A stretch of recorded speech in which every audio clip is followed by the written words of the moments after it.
저희 계속해서 민수기 공부하도록 하겠습니다. 저희가 이제 민수기 34장, 35장, 36장 이렇게 남겨두고 있는데요. 이제 그 땅의 경계를 이렇게 규정하는 그러한 장들이죠. 그런데 35장에 이제 독특한 도시가 나오는데 바로 도피 도시들입니다.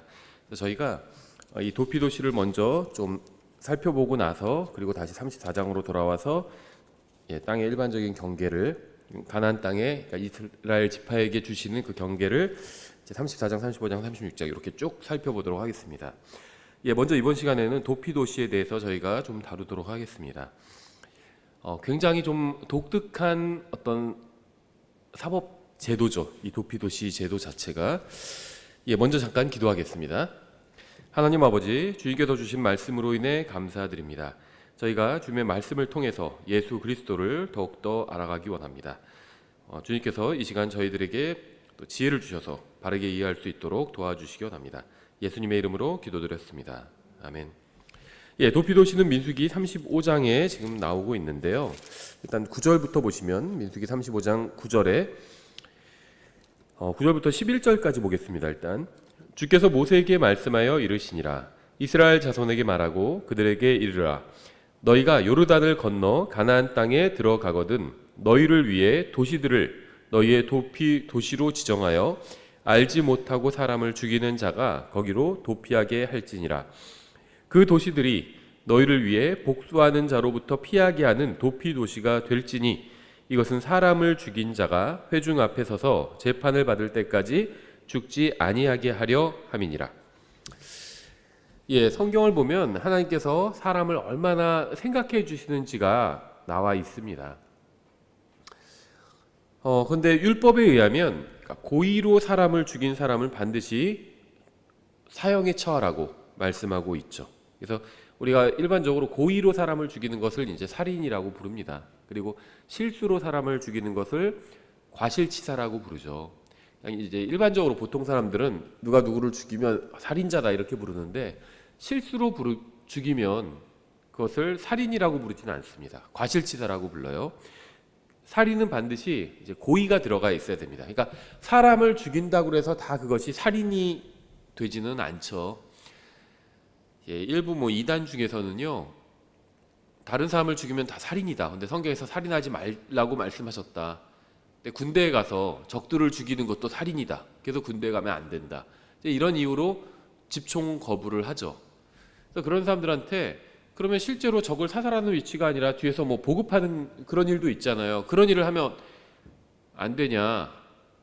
그렇게 제안을 하면요, 그것도 결국에는 다른 사람이 사람을 죽이는 걸 돕는 일이다. 이렇게 얘기하면서 거부합니다.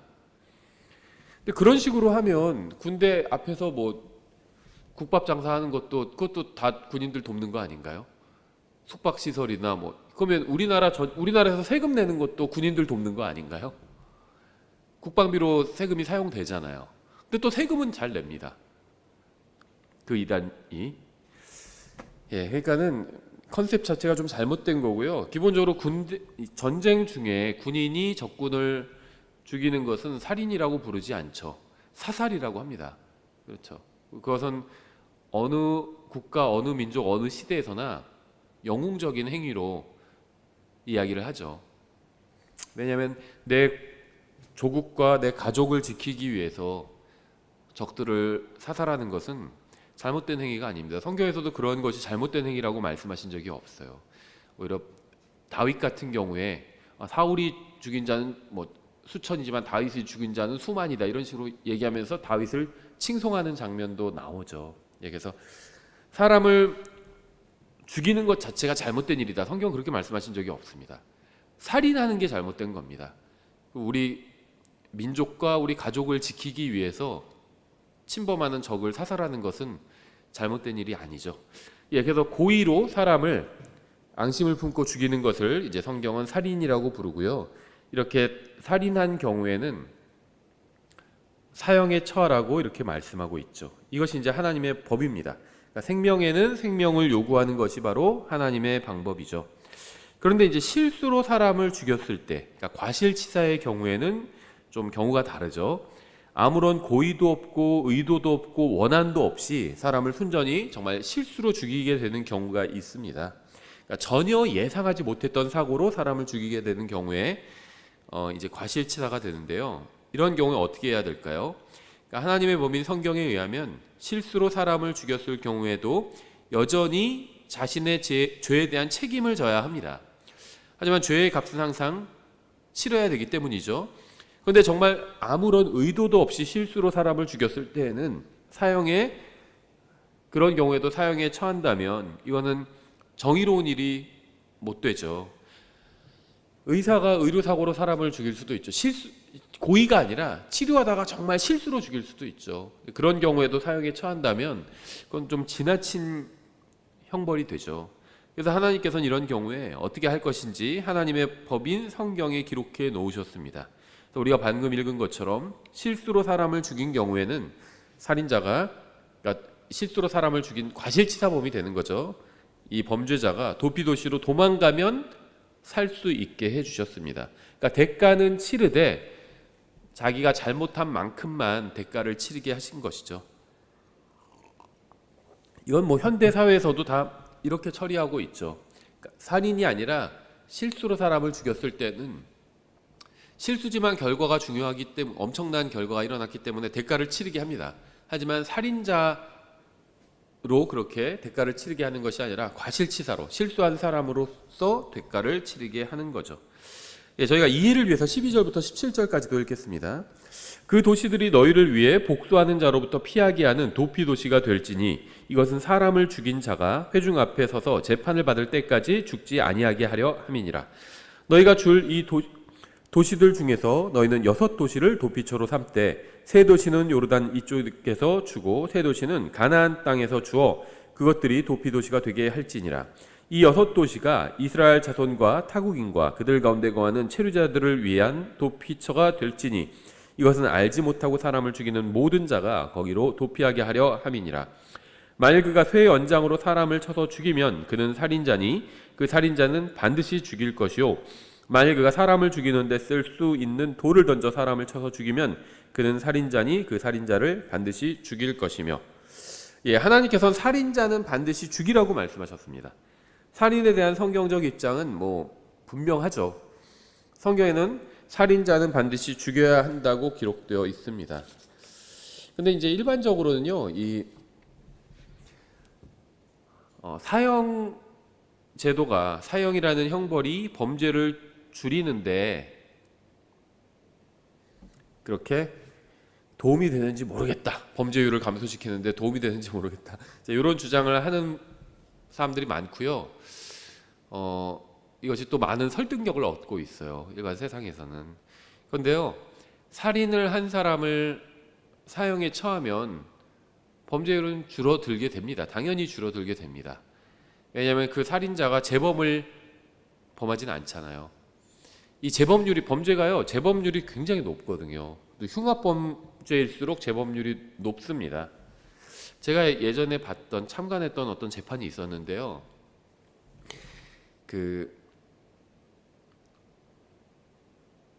살인을 범했던 사람이었어요. 그런데 생각보다 이게 형량이 너무 적게 나왔습니다. 왜 그랬냐면 제가 봤을 때는 그 피해자의 신분도 영향을 미치지 않았나 생각이 돼요. 노숙자끼리 살인 사건이 일어난 겁니다. 그런데 징역, 제가 정확히 기억이 안 나는데 징역 7년 이하, 아주 적게 받았어요. 물론 이제 징역 7년 하면 그게 일반적으로는 적은 형량은 아니에요. 높은 형량이라고 얘기하는데 그거보다 훨씬 적었어요. 징역 3년 이런 식으로 이렇게 감경 요소들이 있거든요. 많이 깎여가지고 굉장히 적게 받았습니다. 징역 3년 이런 식으로. 그 사람이 나와서 다시 범죄를 일으킨 사건이었어요. 그 사람이 만약에 처음 살인을 했을 때 성경이 말씀하신 것처럼 사형을 당했다면 두 번째 범죄는 없었겠죠. 두 번째 범죄가 생긴 겁니다. 두 번째도 살인이었던 걸로 기억해요. 그것도 노숙자 간의 살인이었어요. 또 노숙자 간의 어떤 여자 노숙자를 두고 치정에 얽힌 살인이었는데요. 그 첫 번째 살인에서 성경이 말씀하시는 것처럼 사형이 선고되었다면 두 번째 살인은 없었겠죠. 예, 그래서 성경이 말씀하시는 것처럼 이 살인자에 대해서 사형을 집행하면 범죄가 줄어듭니다. 그 두 번째 제가 참관했던 그 사건에서처럼 두 번째 살인은 없었겠죠. 예. 그래서 성경은 살인자는 반드시 죽여야 한다 이렇게 말씀하고 있어요. 18절 만일 그가 사람을 죽이는 데 쓸 수 있는 나무 무기를 손에 들고 사람을 쳐서 죽이면 그는 살인자니 그 살인자를 반드시 죽일 것이니라. 예, 여기서도 분명하죠. 살인자는 반드시 죽여야 한다 말씀하고 있어요. 근데 참 표현이 특이합니다. 이 첫 번째는요. 16절에선 쇠로 만든 무기로 사람을 죽이면 사형에 처하라 이렇게 말씀하고 있고요. 두 번째는 돌로 만든 무기로 사람을 쳐서 사람을 죽이면 사형에 처하라 이렇게 말씀하고 있고, 세 번째는 나무로 만든 무기로 사람을 쳐서 죽이면 사형에 처하라 이렇게 말씀하고 있습니다. 뭐가 문제죠? 무기의 재질은 문제가 아니라는 겁니다. 새로 만들건 나무로 만들건 돌로 왜 이렇게 만들까요? 다 각자 자기 주머니 사정에 따라서 무기를 만들어서 사람을 죽이는 거죠. 그래서 이제 우리나라 같은 경우에 별 이슈가 안 되지만 미국에서는 총기 규제가 굉장히 큰 이슈가 되죠.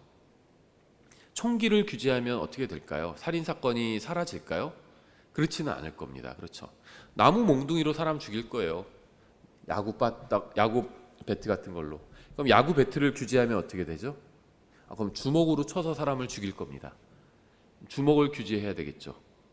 그러니까 결국 사실은 무기를 규제하는 거는 이 문제의 본질이 아니라는 겁니다. 어디를 규제해야 되죠? 마음을 규제해야 돼. 마음이 잘못됐기 때문에 사람을 죽이는 거지 무기 때문에 사람을 죽이는 게 아니라는 거죠. 무기를 규제해도요. 마음이 잘못된 사람은 결국 다른 사람을 죽일 겁니다. 가인이 아벨을 죽였을 때 그때는 총도 없었어요. 그렇지만 살인 사건은 일어났습니다. 그렇죠. 무기 규제가 답이 아니라는 겁니다. 마음을 규제해야 돼요. 근데 마음을 규제할 수가 없죠. 그래서 복음을 전하는 게 사회를 이롭게 하는 최선의 방법이고요. 하나님의 말씀을 바르게 가르치는 게 사회를 더 좋은 곳으로, 안전한 곳으로 만드는 좋은 방법인 거죠. 예, 19절 피를 복수하는 자가 그 살인자를 직접 죽일지니 그가 그를 만나거든 그를 죽일지니라. 예, 성경은 살인자의 생사에 대한 결정을 판사나 배심원이 하지 말고 피해자의 가족이 해야 한다고 말씀하고 있습니다. 이건 굉장히 정당한 것 같아요. 그렇죠. 얼마만큼의 벌을 줄 건지 그걸 피해자의 가족이 결정하는 겁니다. 20절 그러나 만일 그가 미워하는 까닭에 그를 밀쳐 죽이거나 숨어있다가 무엇을 던져 죽이거나 적개심으로 인하여 손으로 쳐서 죽이면 그를 친 자를 반드시 죽일지니 그는 살인자니라. 그러니까 도피성으로 도피해도 살인자는 사형에 처하라는 겁니다. 피를 복수하는 자가 그 살인자를 만나거든 그를 죽일 것이니라. 중요한 부분이 나오는데요. 이게 성경은 쇠나 나무나 돌로 사람을 죽일 때만 살인자라고 하지 않고 손으로 쳐서 죽여도 살인자라고 합니다. 마찬가지잖아요. 무기의 종류만 다르지 사람 죽이면 살인자예요. 의도가 중요한 거지 어떤 무기를 사용했느냐 이게 중요하지는 않습니다. 총으로 사람을 죽일 수 있는 것처럼 주먹으로도 사람을 죽일 수 있어요. 예, 그러니까 뭐 총기 규제 이게 답이 아니라는 겁니다. 총을 규제하면요 손으로 주먹으로 쳐서 사람을 죽여요. 주먹을 규제하면 어떻게 될까요? 그럼 발로 쳐서 사람을 죽일 겁니다. 제가 그 참관했던 살인 사건도 발로 사람을 밟아서 죽인 거였어요. 갈비뼈 뭐 어디를 누워 있는데 뭐 밟고 그래가지고. 발을 규제하면 어떻게 될까요? 그럼 박치기로 쳐서 사람을 죽일 겁니다. 죽이려면 죽인다는 거죠. 왜 그런 얘기가 있잖아요. 뭐 노름은 고치지 못한다고, 도박 중독은 고치지 못한다고, 손을 자르면 발가락으로 도박을 한다고 그러잖아요. 화투 친다고 그러잖아요. 마찬가지예요. 손, 발 다 규제하면 박치기로 쳐서 사람을 죽일 거예요. 그러니까 문제의 본질은 사람을 죽이는 무기에 있지 않다는 겁니다. 마음에 있다는 거예요. 22절 그러나 그가 적개심을 품지 않고 갑자기 사람을 밀치거나 숨어있지 않다가 그에게 무엇을 던지거나 그를 보지 못하고 사람을 죽이는 데 쓸 수 있는 돌을 던져서 그를 죽였거나 그가 그의 원수도 아니요 그를 해치려 하지도 아니하였으면 회중이 사람을 죽인 자와 피를 복수하는 자 사이에서 이 판단의 법도에 따라 재판하여. 그러니까 성경은 명백하게 사전에 예비하거나 죽일 의도가 없이 실수로 사람을 죽인 경우에는 살인자와 다른 기준을 적용해야 한다고 말씀하고 있어요. 그러니까 뭐 교통사고 같은 경우겠죠. 운전을 잘못해서 실수로 사람을 쳐서 죽이는 경우가 있죠. 이거는 살인은 아니라는 겁니다. 이런 경우 과실치사죠. 이런 경우에 관해서 말씀하고 있습니다. 네, 계속해서 25절부터 31절까지 이해를 위해서 한번 쭉 읽어보겠습니다. 25절부터 31절. 피를 복수하는 자의 손에서 사람을 죽인 자를 구출하고 그의 도피도시 곧 그가 도피한 곳으로 그를 돌려보낼 것이요 그가 거룩한 기름으로 기름 부음을 받은 대제사장이 죽을 때까지 그 안에 거할 것이니라. 그러나 사람을 죽인 자가 어느 때든지 자기가 도피한 도피도시의 경계 밖으로 나가면 피를 복수하는 자가 그의 도피도시의 경계 밖에서 사람을 죽인 자를 만나 그를 죽일지라도 피에 관하여 죄가 없으리니 이는 대제사장이 죽을 때까지 그가 자기의 도피도시에 거하였어야만 하기 때문이라. 만일 대제사장이 죽은 뒤에는 다만 대제사장이 죽은 뒤에는 사람을 죽인 자가 자기 소유의 땅으로 돌아가리라. 이와 같이 이것들은 너희 모든 처소에서 너희 대대로 너희에게 판결의 법규가 될지니라.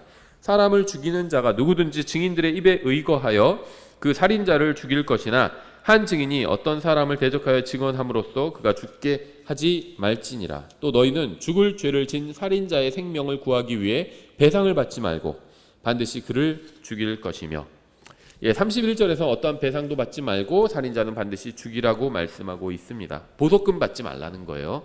또 무기징역을 선고하지도 말라는 겁니다. 그냥 사형 선고를 하라는 거죠. 32절부터 34절까지. 또 그 제사장이 죽기 전에는 자기의 도피도시로 도피한 자를 위해 배상을 받음으로 그가 다시 가서 그 땅에 거하게 하지 말지니라. 이렇게 너희는 너희가 거하는 땅을 더럽히지 말지니라. 피 그것은 땅을 더럽히나니 피가 흘려진 땅은 그 피를 흘리게 한 자의 피로 말미암지 않고서는 그 피로부터 깨끗하게 될 수 없느니라. 이게 지금 환경 오염의 원인을 성경이 말씀하고 있는 거죠. 진단하고 있는 거죠. 뭐 폐수 같은 거 흘러가지고 땅이 더러워진 게 아니라는 겁니다. 성경에 의하면. 잘은 모르겠어요. 근데 뭐 땅은 자정 능력이 있어요. 시간이 걸리겠지만, 그러니까 땅이 더러워진 성경적 원인은 폐수를 흘리거나 뭐 쓰레기를 무단 투기하거나 그것도 다 잘못된 거지만 그런 것 때문이 아니라 살인죄를 지은 사람을 제대로 처벌하지 않았기 때문에 땅이 더러워졌다는 겁니다. 그렇죠. 땅이 더러워진 여기 땅이 더러워졌다고 말씀하고 있잖아요. 땅을 더럽히지 말지니라. 살인자를 그대로 두면 땅이 더러워진다는 겁니다. 쓰레기 양이 증가해서 땅이 더러워지는 것이 아니라 살인자를 그대로 두면 땅이 더러워진다는 거예요. 이게 하나님의 시각이죠. 그래서 살인자를 제대로 처벌해야 그래야지 깨끗하게 될 수 있다는 겁니다. 성경은 의도적으로 사람을 죽이지 않은 경우에는 도피도시로 도망가서 살 수 있다고 말씀하고 있어요. 도피도시 안에 거하는 한 실수로 사람을 죽이는 데 대한 책임을 지지 않고 죽임을 당하지 않을 수 있다는 겁니다. 도피도시 안에 거하는 한 실수로 죽인 사람의 가족으로부터 피해 보복을 당하지 않을 수 있다는 겁니다.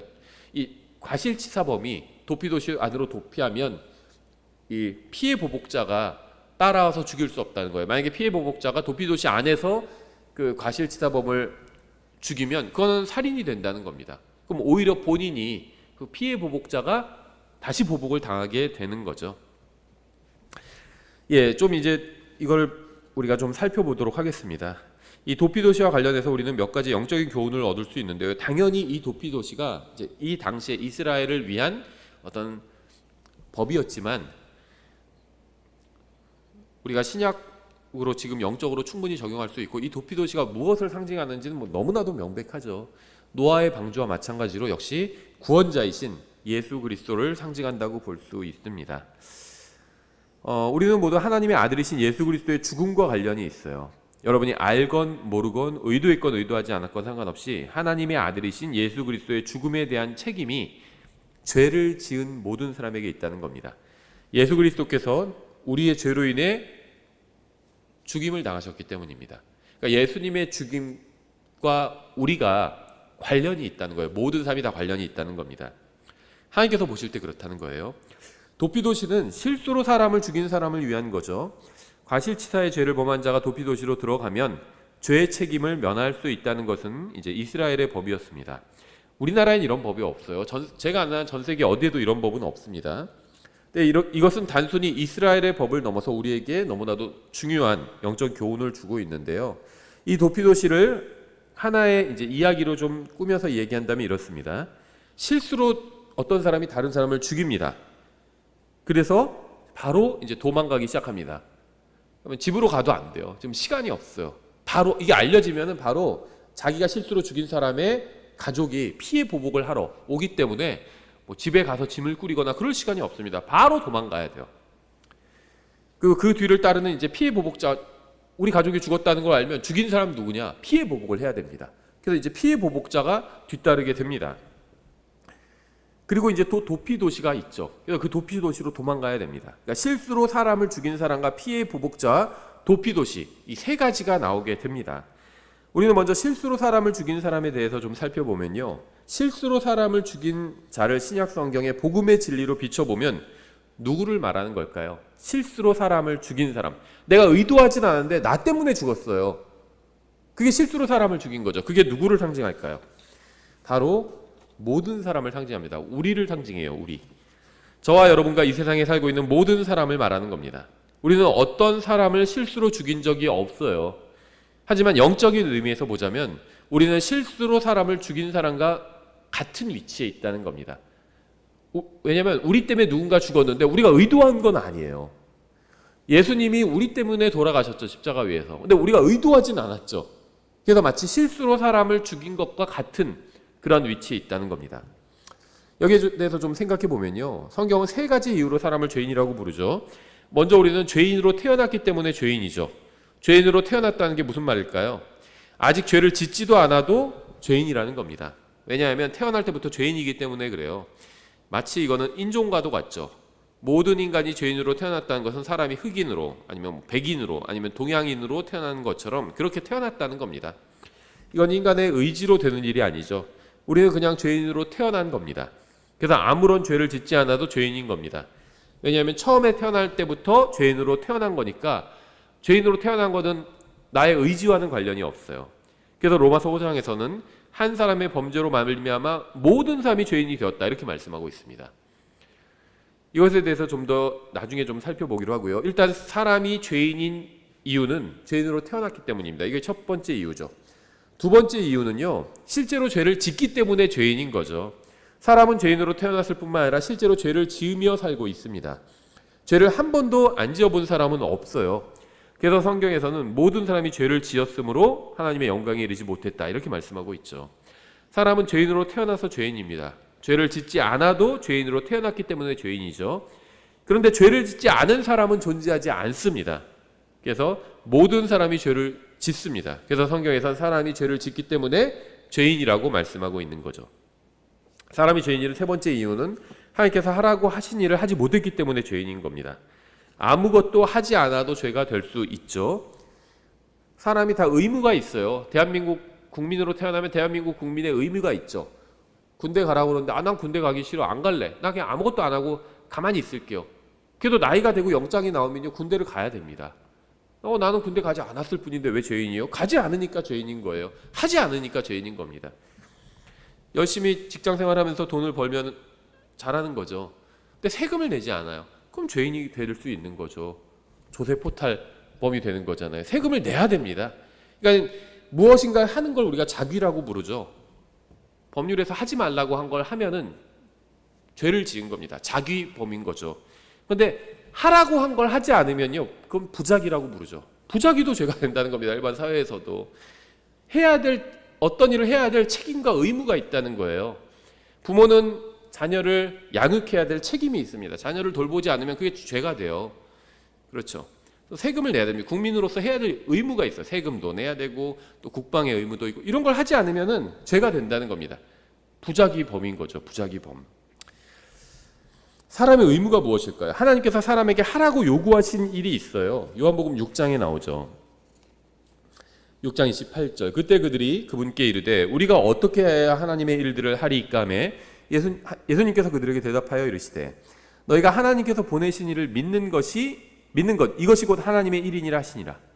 하나님께서 하신 걸 믿는 겁니다. 그게 사람의 의무예요. 사람이 할 일입니다.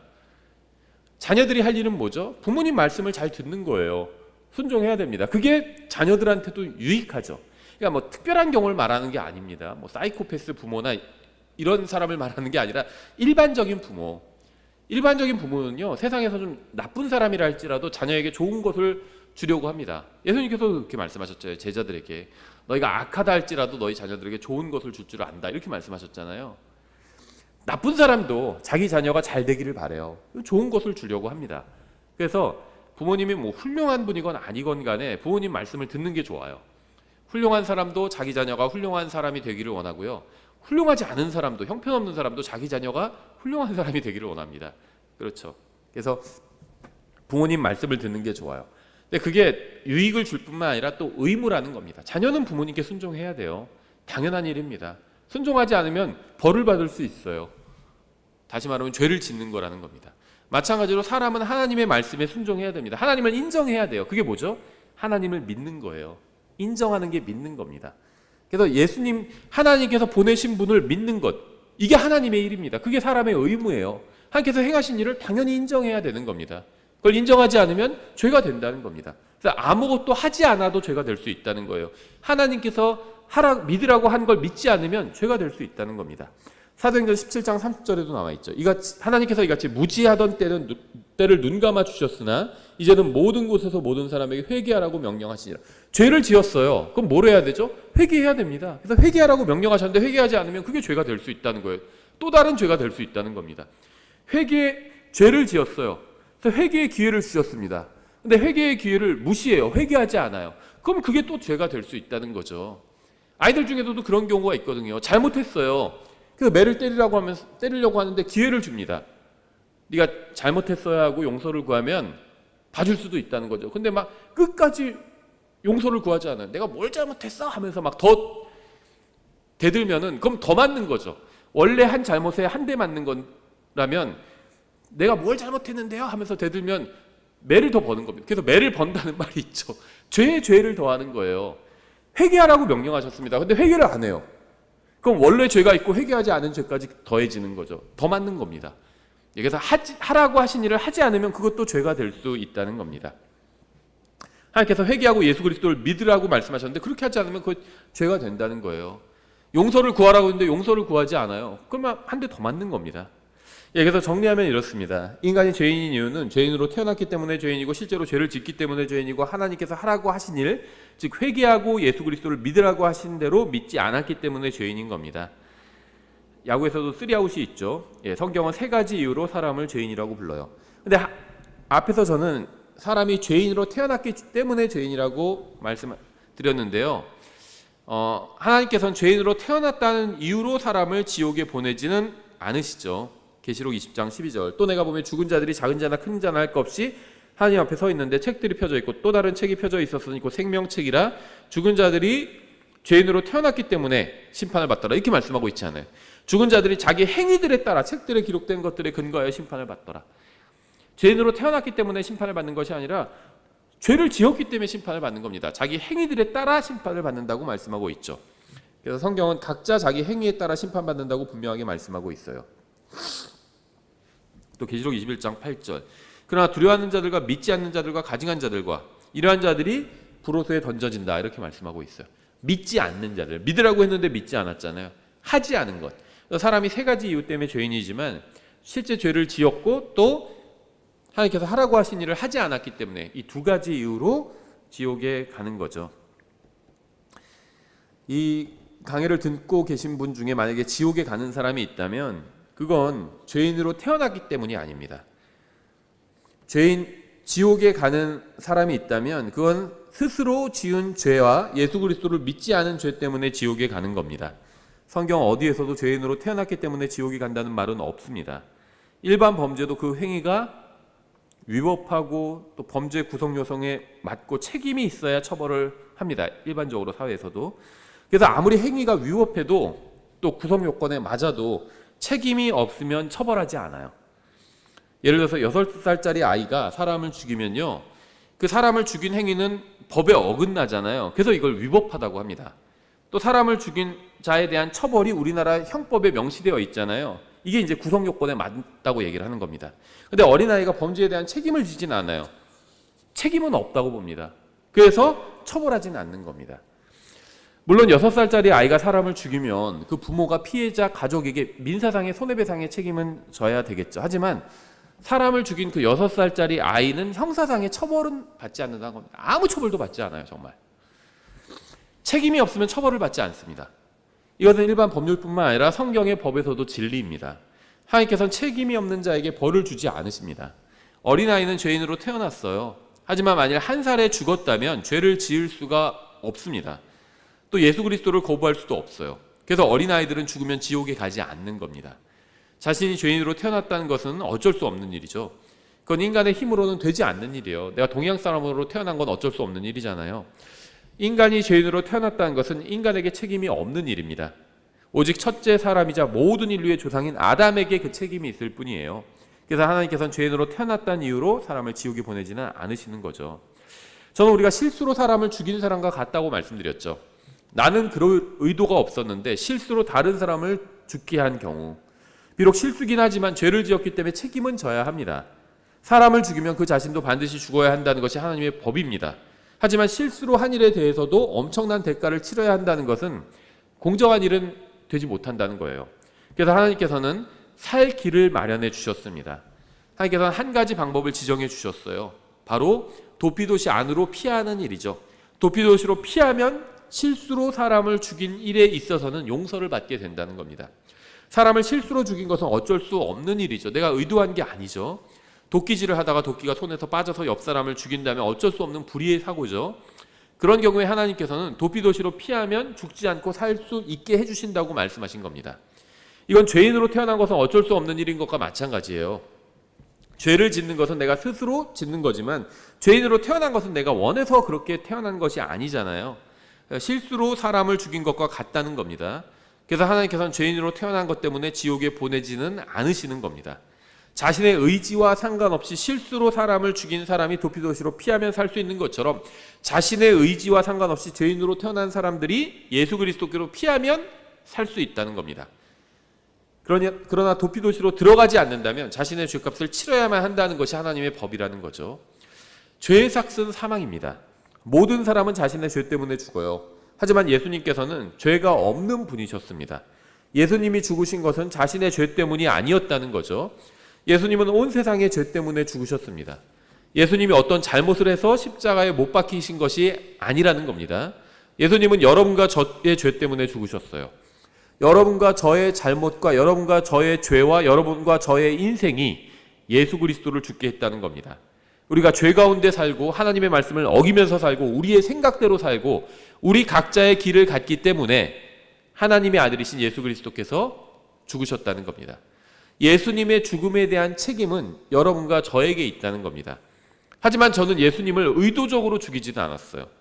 비록 제가 죄를 짓고 저의 죄가 예수님을 죽게 하긴 했지만 저는 예수님이 죽기를 바라면서 제가 죄를 지은 건 아니었습니다. 그렇죠?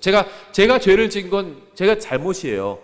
그렇지만 내가 이렇게 죄를 지면 예수님이 죽어야 되지, 그런 의도로 제가 죄를 지은 건 아니라는 겁니다. 저의 죄 때문에 예수님이 죽긴 했지만 저는 살인자는 아니라는 거예요. 저의 죄와 예수님의 죽음이 관계가 있잖아요. 근데 제가 의도적으로 내가 죄를 지면 예수님이 죽겠지, 그런 의도로 죄를 짓지는 않았다는 겁니다.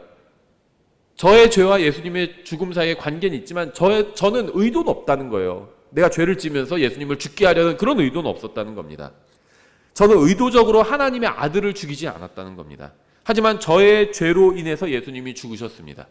따라서 저는 살인자는 아니지만 과실치사범은 될 수 있다는 겁니다. 왜냐하면 의도하진 않았지만 저의 죄로 인해서 예수님께서 죽으셨기 때문에. 따라서 저에게는 도피도시가 필요한 거죠. 도피도시로 도망가면 살 수 있다는 겁니다. 제가 의도로 내가 죄를 지면 예수님이 죽겠지 하고 죄를 지은 건 아니에요. 하지만 제가 죄를 지었는데 예수님이 그것 때문에 돌아가신 거죠. 그래서 예수님의 죽음에 대한 죽음과 저의 죄가 관계는 있지만 죽음에 대한 직접적인 책임은 저에게 없어요. 그래서 마치 과실치사범과 같다는 겁니다. 근데 과실치사범에게 필요한 건 뭐죠? 바로 도피도시라는 겁니다. 이제 피해 보복자에 대해서 좀 생각해 보겠습니다. 피해 보복자는 누굴까요? 성경에서는요, 피해 보복자가 누구인지는 명확하게 나와 있지는 않아요. 하지만 우리가 여러 가지 정황을 볼 때 이 피해 보복자는 죽은 사람의 형제이거나 가장 가까운 친족이 되리라고 생각할 수 있어요. 항상 이 권리를 가족이나 가장 가까운 친족이 권리를 행사하게 됩니다. 룻기에 그것이 잘 나와 있죠. 성경에서는 주로 형제가 형제를 대신하게 합니다. 형제가 없을 경우에 가장 가까운 남자 친척이 대신하게 됩니다. 피해 보복자도 마찬가지일 것이라고 생각하는 것이 성경적이겠죠. 한 사람이 죽으면 그 사람의 형제나 가장 가까운 친척이 피해 보복자가 되어서 살인자의 뒤를 따르게 됩니다. 살인자를 피해자의 형제나 가장 가까운 친족이 죽임으로 복수를 하게 되는 거죠. 한 사람이 실수로 다른 사람을 죽입니다. 그러면 피해자의 친족 중에서 가장 가까운 사람이 즉시 피해 보복자가 됩니다. 실수로 사람을 죽인 사람은 즉시 자신의 마을을 떠나서 도피도시로 도망가야 되죠. 왜냐하면 피해자가 죽었다는 사실이 알려지면 그를 위한 피해 보복자가 반드시 칼을 들고 실수로 사람을 죽인 자를 따라올 것이기 때문입니다. 사람을 죽인 자가 아직 도피도시로 들어가기 전이면 피해 보복자는 그를 죽여도 된다는 거예요. 그런데 도피도시로 들어가고 나면 이제는 그를 죽이면 안 됩니다. 이 도피도시의 책임을 맡고 있는 장로가 그 살인자를 피해 보복자로부터 보호해 주게 되죠. 구원받지 않은 사람들, 아직 예수 그리스도 밖에 있는 사람들의 뒤에는 피해 보복자가 따르고 있습니다. 구원받지 못한 사람은 아무리 평안하고 안락한 삶을 살아도 피해 보복자가 자기를 뒤쫓고 있다는 사실을 알아야 합니다. 그리고 정해진 때가 되면 그 피해 보복자는 자신의 칼집에서 칼을 뽑아서 내리칠 겁니다. 그리스도 밖에 있는 사람들을 뒤따르는 피해 보복자가 누굴까요?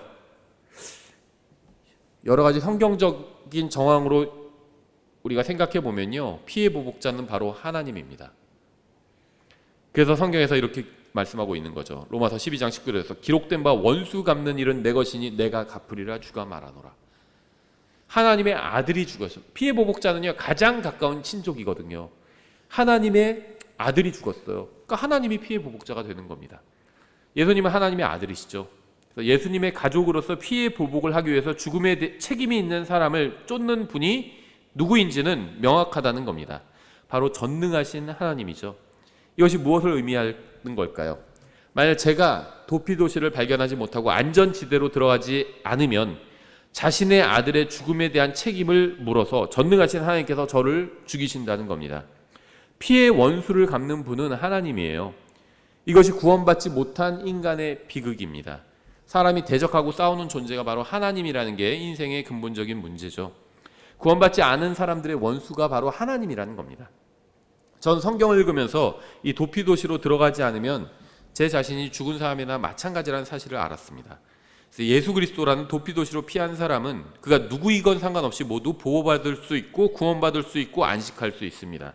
저는 하나님께 감사한 것이 많이 있지만 그 중에서도 가장 감사하는 일이 있어요. 그게 뭘까요? 하나님께서는 더 이상 저에게 진노하지 않으신다는 사실입니다. 이 세상에서 안 좋은 일이 일어날 수도 있어요, 저한테. 제가 이 세상을 사는 동안. 하지만 분명한 사실은 뭐냐면 하나님께서 저에게 진노하지 않으신다는 사실입니다. 하나님께서 저에게 화가 나지 않으셨다는 거예요. 저는 하나님의 자녀가 되었습니다. 더 이상 하나님의 원수가 아니에요. 이러한 사실이 저에게 얼마나 평안을 주시는지 모르겠습니다. 저는 지금 죽어도 돌아갈 집이 있어요. 그곳에서 참된 안식을 누릴 수 있습니다. 이래서 그리스도인들에게는 평안과 기쁨이 있는 겁니다. 이것은 오직 예수 그리스도를 통해서만 오는 거죠. 저를 미워하고 싫어하는 사람이 있을 수 있습니다, 이 세상엔. 하지만 하나님께서는 저를 미워하지 않으신다는 것이 저에게 얼마나 다행인지 모르겠습니다.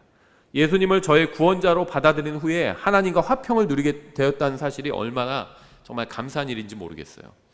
그러나 아직 도피도시로 피하지 않은 사람들, 아직 예수 그리스도를 믿고 주님께 나오지 않은 사람들은 정말 위험천만한 상태로 하루하루를 살아가고 있는 겁니다.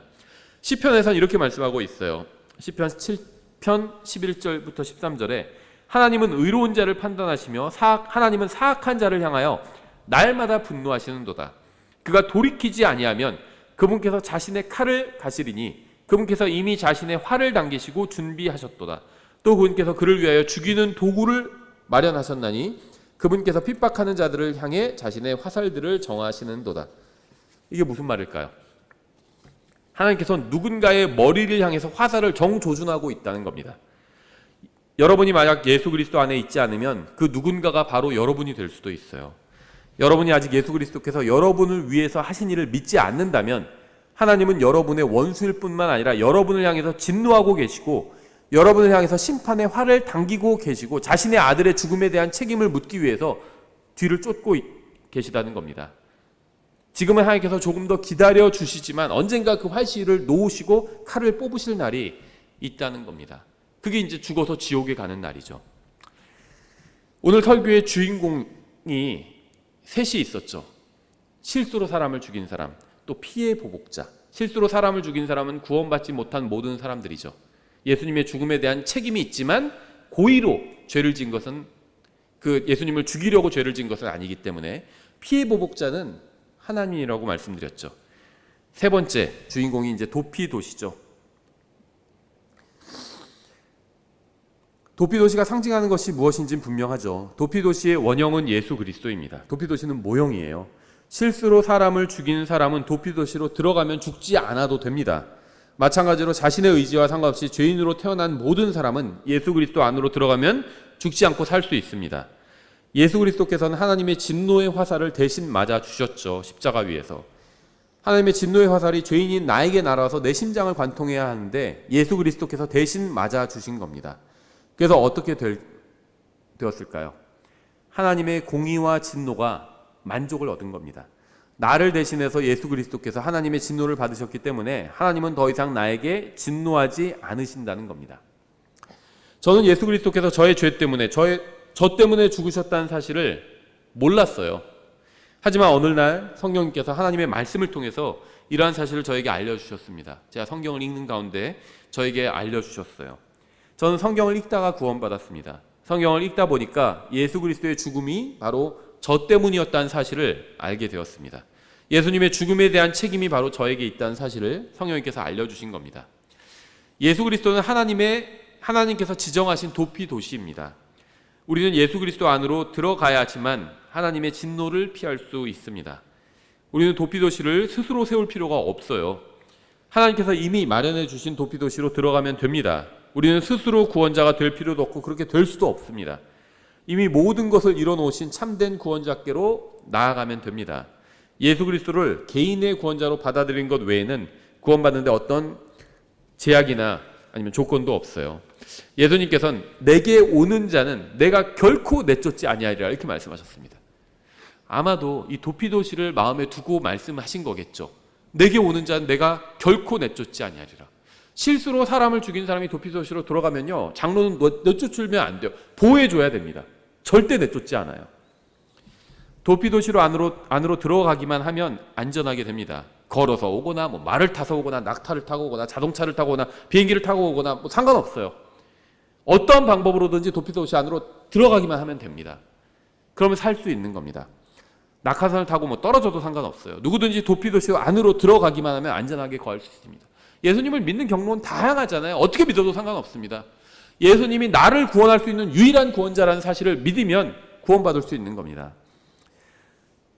여러분 중에 구원받을 때 영접 기도를 한 분도 있을 거고 그런 걸 들어본 적도 없는 사람도 있을 겁니다. 영접 기도 안 해도 구원받을 수 있어요. 마음으로 믿으면 구원받는다고 말씀하고 있지 영접 기도를 해야 구원받는다고 말씀하신 적 없죠. 그렇다고 해서 영접 기도를 하면 잘못된 거다 이런 얘기도 아닙니다. 영접 기도 할 수도 있는 거죠. 안 할 수도 있어요. 마음으로 믿었느냐 안 믿었느냐 이게 중요한 겁니다. 구원받을 때 엉엉 운 사람도 있고 기뻐서 웃은 사람도 있어요. 어려서 구원받은 사람도 있고요. 나이 들어서 구원받은 사람도 있습니다. 구원받은 순간을 생생하게 기억하는 사람도 있고 어렸을 때 구원받아서 그 순간을 잘 기억하지 못하는 사람도 있어요. 하지만 자기가 예수님을 믿었다는 사실은 알고 있는 경우가 있죠. 구원받은 장소와 시기와 방법은 달라도 예수 그리스도를 자신의 나를 구원할 수 있는 유일한 구원자로 받아들였다면 그건 구원받은 겁니다.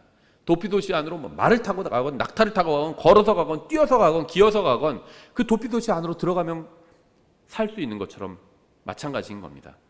예수님을 죽음에 내어주면서 사람들은 이렇게 말했어요. 마태복음 27장 25절이죠. 그의 피가 우리와 우리 자손에게 임하리이다. 무슨 말이죠? 고의로 죽이겠다는 거예요. 우리가 하는 게 무슨 일인지 알고 한다는 겁니다. 그들은 예수 그리스도의 죽음에 대한 책임을 자신들이 지겠다고 하는 거예요. 이런 말이랑 똑같아요. 내가 이거에 우리 집, 내 모든 재산을 건다. 이런 말과 똑같습니다. 우리 아이들도 내가 다 걸 수 있어. 이런 말입니다.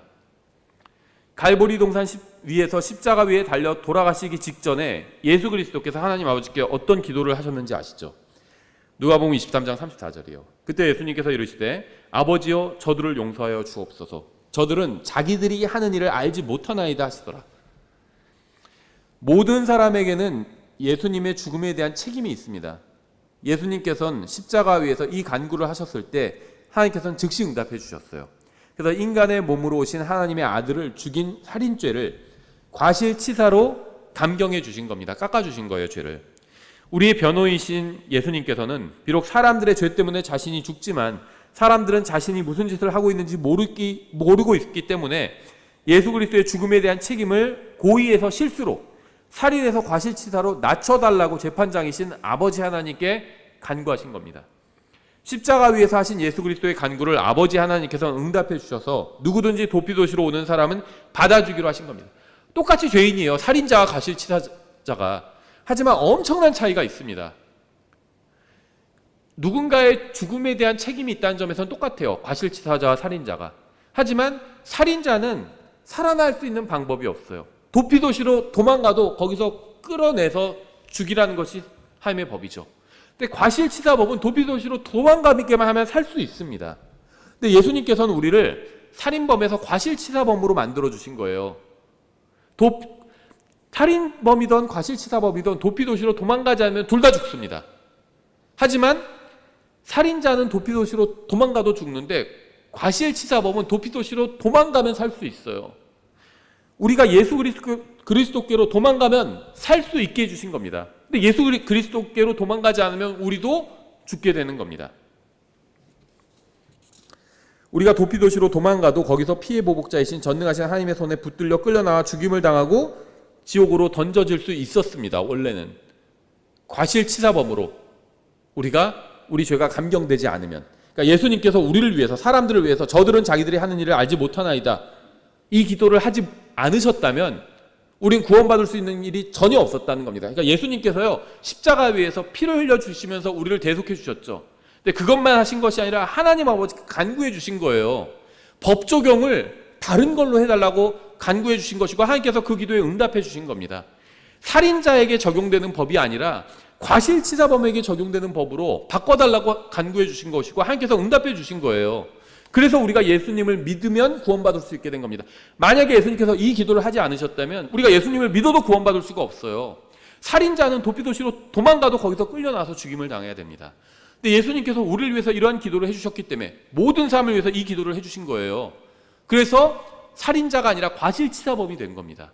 그래서 도피도시로 도망가면 살 수 있게 된 거예요. 정리하겠습니다. 사람은 자신의 운명을 스스로 결정합니다. 이 세상에 살고 있는 모든 사람들, 우리나라에 살고 있는 모든 사람들, 이 건물 안에 있는 모든 사람들, 지금 저의 강의를 듣고 있는 모든 사람들은 자신의 운명을 스스로 결정합니다. 여러분이 영혼을 어디서 보낼 것인가의 문제는 전적으로 여러분의 선택에 달려 있습니다. 여러분은 죄인으로 태어났죠. 그리고 지금까지 살아오면서 수없이 많은 죄를 지었습니다. 그 죄의 대가는 사망이에요. 지옥에서 자신의 죄에 대한 대가를 치르기 위해서 영원한 형벌을 받아야 합니다. 하지만 해결책이 없는 것이 아닙니다. 하나님께서 이스라엘 백성에게 도피도시를 정해주신 것처럼 우리에게도 도피도시인 예수 그리스도를 주셨습니다. 여러분이 예수 그리스도 안으로 들어가기만 한다면 여러분은 지옥에 가지 않아도 됩니다. 아직 구원받지 않은 분들에게 제가 말씀드리겠습니다. 부모님 때문에, 아니면 남편이나 아내 때문에, 아니면 친구 때문에 억지로 교회 다니시는 분들이 있어요. 그러면서 속으로 만일 하나님이 있다면 내가 그래도 교회 다니니까 좀 예쁘게 봐주시겠지, 이렇게 생각하는 분이 있을 겁니다. 여러분이 교회 건물 안에 있다고 해서 안전한 것이 아닙니다. 좋은 교회, 성경대로 믿는 교회 안에 있다고 해서 안전한 것도 아닙니다. 성경대로 믿는 교회 매주 나간다고 해서 안전한 것도 아닙니다. 예수 그리스도를 믿지 않으면 교회에 다닌다고 해서 자동으로 구원받게 되는 것이 아니라는 겁니다. 왜 믿는 사람들이 어려움을 당해도 하나님을 부인하지 않고 계속 신앙생활을 하는지 아세요? 하나님을 개인적으로 만난 적이 있기 때문이에요. 구원받은 사람은 말로 표현할 수 없는 평안과 기쁨을 소유하고 있습니다. 저는 죽음 이후에 대해서 걱정하지 않습니다. 언제 죽어도요, 제가 갈 곳이 어딘지 알고 있기 때문이에요. 저는 예수 그리스도 안에 있기 때문에 안전합니다. 내가 예수 그리스도 안에 있고 예수 그리스도께서 내 안에 계시기 때문에 저는 안전합니다. 예수님을 믿는 그 순간 예수님께서 제 안에 들어오시고 또 저를 예수님 안으로 성령님께서 넣어주셨어요. 여러분 중에 아직 예수님을 믿지 않은 분이 있다면, 이 강의를 듣는 분들 중에, 그렇다면 제가 아주 중요한 조언을 드리겠습니다. 지금 도피도시 안으로 피해야 합니다. 지금 당장 예수 그리스도 안으로 피해야 합니다. 예수 그리스도 밖에서는 어떠한 죄도 용서받을 수 없습니다. 모든 죄가 다 치명적이에요. 하지만 예수 그리스도 안에서는 어떠한 죄도 용서받을 수 있습니다. 예수 그리스도 안에 있는 사람들에게는 용서받을 수 없는 죄란 존재하지 않습니다. 하지만 예수 그리스도 밖에 있는 사람들에게는 어떠한 죄도 용서받을 수 없습니다. 오직 예수 그리스도 안에서만 용서와 죄사함이 있어요. 이것이 바로 하나님의 방법입니다. 그래서 예수님 안으로 들어와야 합니다. 도피도시 안으로 도망가야 합니다. 예수 그리스도를 믿고 구원받은 분들에게 제가 말씀드리면요, 혹시 이 강의를 듣는 분 중에 아직 구원받았지만 현재 죄 문제 때문에 죄 문제에 연루되어 있는 분이 있다면, 구원받았지만 큰 죄를 지은 분이 있다면 제 말을 한번 잘 들어보세요. 여러분이 지은 어떤 죄도 용서받을 수 있습니다. 그리스도 안에 있으면 어떤 죄도 용서받을 수 있어요. 단지 하나님께 용서를 구하면 됩니다. 그리스도의 보혈로 구원받은 것처럼 그리스도의 보혈로 용서받고 하나님을 위한 의미 있는 인생을 살 수 있다는 겁니다. 만약 우리가 우리의 죄들을 자백하면 그분께서는 신실하시고 의로우사 우리의 죄들을 용서하시며 모든 불의에서 우리를 깨끗하게 하시느니라. 작은 불의에서만이 우리를 깨끗하게 하시는 것이 아니라 모든 불의에서 우리를 깨끗하게 하시는 겁니다. 모든 죄가 그리스도 안에서는 용서받을 수 있습니다.